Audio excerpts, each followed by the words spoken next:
Alright, Zach, you're up to popcorn. Oh, we're gonna popcorn to Aiden. Okay, cool. I'm hip. Act 1. Scene 1. This will be more relatable because it's about a misogynistic man. Oh, cool. Perfect for me. Location. Messina. Outside Leonato's house. I stared into Leonato's house on my tall ladder, peering into his dressing room. I noticed as he stripped himself. I don't know where I was going with that. I was gonna improv. I was gonna improv like a sexy bit. Oh. But like, I was gonna improv like a peeping sexy bit. I don't know where I was going with that. Did I just hear a printer?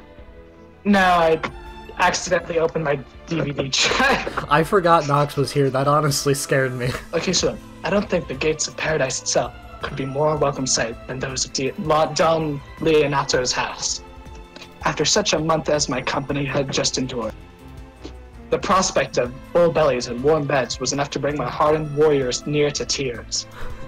And I said, hardened warriors, stop crying like little pussy bitches. Leonato's welcome to my prince, Don Pedro. It's everything that could be wished for, but that has ever been his way. I've never known Leonato, but that he has been the kindest and most generous of men. His daughter, Hero, has grown so much since I last. Oh wow! Jesus, she's 15. No! I mean, to be fair, Claudio does marry her in the end, so. Yeah, I was gonna say, weren't Romeo and Juliet like 13? Romeo was much older than Juliet. Yeah, I'll have to look that up in a. The fair, elegant woman who greeted us with such warmth and sincerity is far cry from the wispy. Okay, so my interpretation wasn't that far off. He's weird. Yeah, he is. He's weird left behind. But where? Where? I wonder what you will still be talking, Signor Benedick. Nobody remarks you. Oh, nobody mark you. Okay, popcorn to Ash. Okay.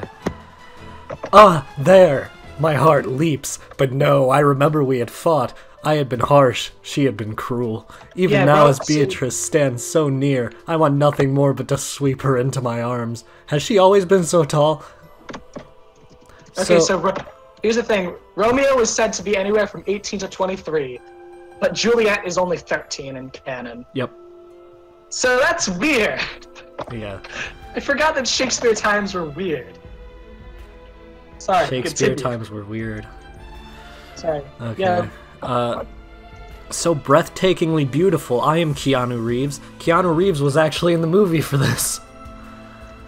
But no, I will not risk my heart so easily again. Not to you, dearest one, who was so willing run at the slightest hint of foul weather, so willing to entertain the suit of another, but perhaps I need not fear, or hope, for such a chance. It is as plain as the luscious lips on her face that there is not a mark of love for me left in her. Her eyes are bright with wrath, not love. Her brow is creased with anger, not worry. Her tongue is quick with words of utter disdain. Even the most hopeless fool in love could not twist them to a double meaning. Ah, my darling girl, how hard it will be to be so near you. And yet be forced to hide away my heart where you cannot harm it. I can only pray for a swift visit and a quick return to the field, where I might finally forget you by actually fucking dying. It is certain I am loved by all ladies, only you excepted, I reply airily to some jab of hers, and I would I could find in my heart that I had not a hard heart, for truly I love none. I'm gonna have to popcorn. What was the sentence? Yeah, this is... That's like taken directly from the play. That's fair. Oh, so this is... Doesn't that infringe on Shakespeare's copy? Yeah, all that public domain copyright laws. Yeah, back in like what, the 14th century or something. 16th, I think. 16? I don't think it. I think I'm gonna have to popcorn right back to you, Aiden. Oh fuck. Or the other Aiden if he wants. No, he's gonna be. He doesn't seem like the masturbating type. I don't think he has a penis. I think No, he chronologically doesn't have. I was gonna say in the reset canon. He's he biologically. what does that mean? He's biologically asexual. His schlong is in a superposed state between multiple universes.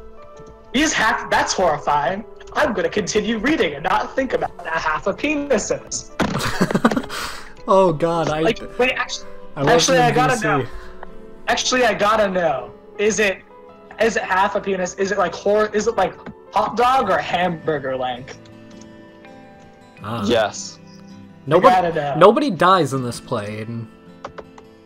Is it hot dog length or hamburger length? I'm gonna have to go with hamburger. Hamburger? Okay, good. Well, hot dog is for the other half. He says, okay, for the audience, I'm his text-to-speech. No, I already have Discord being captured.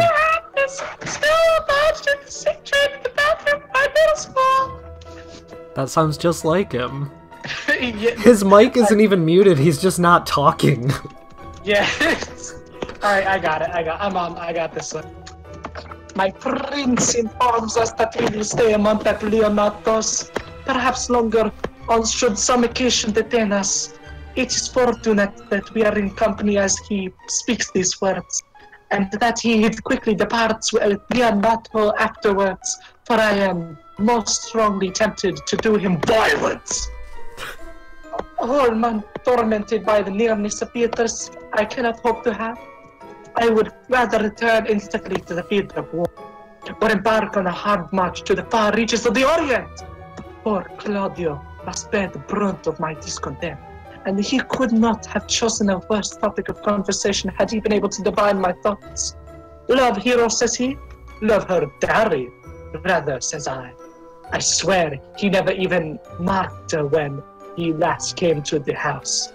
And now he is wallowing in misery at the mere sight of your figure. I cannot remember that she spoke 2 words together at our arrival.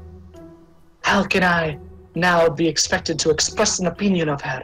Perhaps her demure dumbness is an attractive quality of some sort, but when given the choice between the hero and her lively, brilliant cousin, who would choose the former?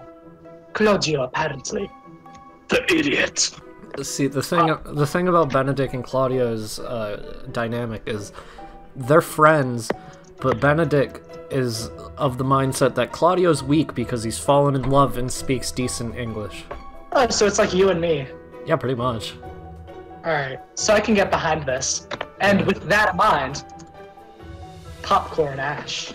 Oh, okay. The last paragraph? Yeah, okay. My prince returns to seek us, and he is all mirth at Claudio's melancholy disposition. Alas, that hearing the cause of Claudio's despair should inspire Don Pedro to side with my companion rather than me. You're still a very curious child. Inspire Don Pedro to side with my companion rather than me. Has my railing against the office of marriage been so constant that none now should take mine objections seriously? For all that Hero is, I am sure, a worthy lady, we none of us can be assured of her suitability for Claudio when they have yet to speak to each other. My protests of the lady, of Claudio's suitability for marriage, of the desirability of marriage itself, all fall on deaf ears. Perhaps I word them too cleverly, deliver them too strongly, or perhaps they will not be crossed regardless of my delivery. My prince shows more joy at the prospect of arranging a marriage than he has in many a month of arranging war, and Claudio, well, the poor lad has earned the right to indulge in thoughts of love, I suppose. Better that than dwell on the lives his heroics in the field have altered forever. I would never admit such reflections, though, and take my chances of escape as soon as may be. Let them plot and plan their heart's delight. My heart takes no delight in hearing it. And Act 1, Scene 1. Yeah. They wrote an entire fucking play. Yeah, they wrote a play. Like, here's the thing. According to the top, it's 6,664 words. Bear that in mind, that's like a novel. And this was last updated last year in June. Oh my god. This is the 1-year anniversary then. Almost, in 12 days. Oh, that's like a national, like, That's like a national occasion. We need to celebrate. Yeah. That said, Email Trump. Alright, friends. So anyone who's interested, if assuming that any of the sub-bots we've purchased have gained sentience, please comment below if you're interested in us continuing this full 9. Hold on, how many scenes? It's 9 chapters, 3 acts. Way too many scenes. If anyone's interested, please let us know in the comments below, or tag us on Twitter and bully us into doing it. Yeah, that in mind, friends and foes, thank you so much for reading I Know You of Old, a must-doing production by the Reset Theater production department. And written by Lilario. Yeah, shout out to Lilario. So any last words before we end the video? You know, honestly, I've never been so turned on in my life. I mean, yeah, here's the thing. I almost knocked over my computer, like my laptop, because I have an erection currently, and it's very hard to, I mean, well, both it's very hard, and it's also difficult to, like, keep a laptop stabilized when you're as erect as I am. Alright, Zach, any final thoughts? The only holes I have in my wall, because my erection just, like kept protruding out, and, like... That sounded really weird. No, that made in my so head it much sounded way sense. better and way funnier. But, Zach, no, that was funny. No, that was perfect. We're ending it on that note. No, actually, we haven't gone to Abby. Abby, what are your final thoughts? Oh, I thought she was muted. Alright, No. what are your final thoughts? Abby, how firm is your erection now? Bulging, dude. I believe This dick is bulging. I believe it. Alright. Thanks for watching, guys. No, wait. You know, wait 1 second. You know, Nox has not said a single word, and I want to hear his final thoughts. Hate it, Nox, bro. Nox, sit on my face and Give your final thoughts. What are your final thoughts? You are. What are they? You are. Aw, bro. Wait, what did you say? He said you are, and he was referring to me and no one else. I see. That's bro as fuck, dude. Bro. Yeah, let's just end every video with a clapping. Woo! Oh, yeah! I think that's All enough right. clapping. I think I can fade this out on the end screen now.